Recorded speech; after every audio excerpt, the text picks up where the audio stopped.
তা এই দার্জিলিং এর হ্যাঁ হ্যাঁ বাসাগুলোর একটা বৈশিষ্ট্য হচ্ছে একদম মানে রাস্তা থেকে একদম সাইডে, কারণ শুধু পাহাড় তো এখানে আর আলাদা করে জায়গা রাখার কোনো ওয়ে নাই।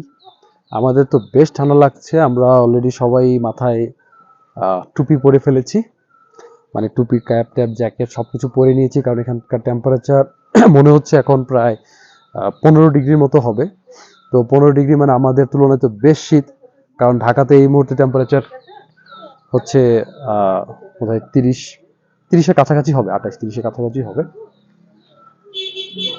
এটা একটা প্রাইমারি স্কুল আমার পিছনে, একটা প্রাইমারি স্কুল দেখাচ্ছে, দার্জিলিং এটা প্রাইমারি স্কুল। আচ্ছা, এখানে আবার চিকেন পাওয়া যায়। আচ্ছা, এটা হচ্ছে গিয়ে লেখা আছে চিকেন শপ।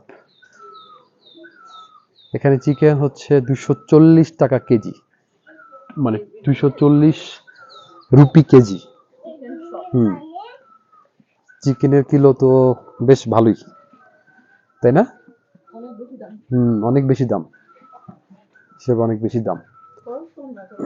হ্যাঁ, এখানকার লাইফ মনে হয় এক্সপেন্সিভ, কারণ যদি এরকম চিকেন, তবে পাহাড়ি এলাকা তো। দেখি, আমাদের আজকে টার্গেট হচ্ছে বাজারে যাওয়া। এখানে মেঘ আসছে, মেঘ এসে সব ঢেকে দিচ্ছে, আবার একটু পরে এই যে পিছনে মেঘ এসে সব ঢেকে দিচ্ছে, আবার একটু পরে মেঘ এসে আবার মেঘ সরে যাবে। আমাদের একটা ইচ্ছা ছিল যেটা কাঞ্চনজঙ্ঘার ভিউ দেখা, কোনো ভিউ আর এখন দেখা যাবে না, তবে মেঘের খেলাটা সবসময় দার্জিলিং এর চমৎকার, সেটাই আপাতত আমরা এনজয় করছি, ছাড়া কোনো উপায়ও নাই। সেই দেখো পিজিয়ন,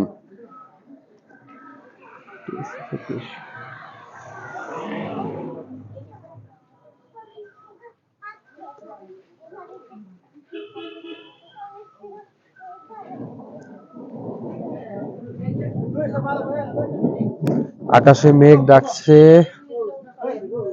গাড়ি তো নাই, গাড়ি পাবো কই?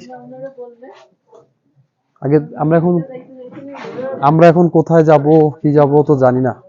আচ্ছা, দেখা যাক। না না, গাড়ি মেল পর্যন্ত।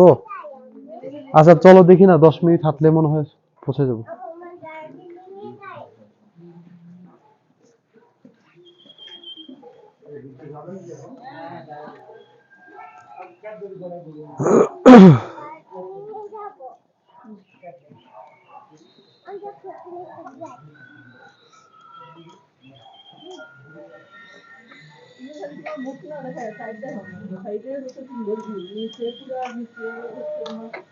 দেখাচ্ছি।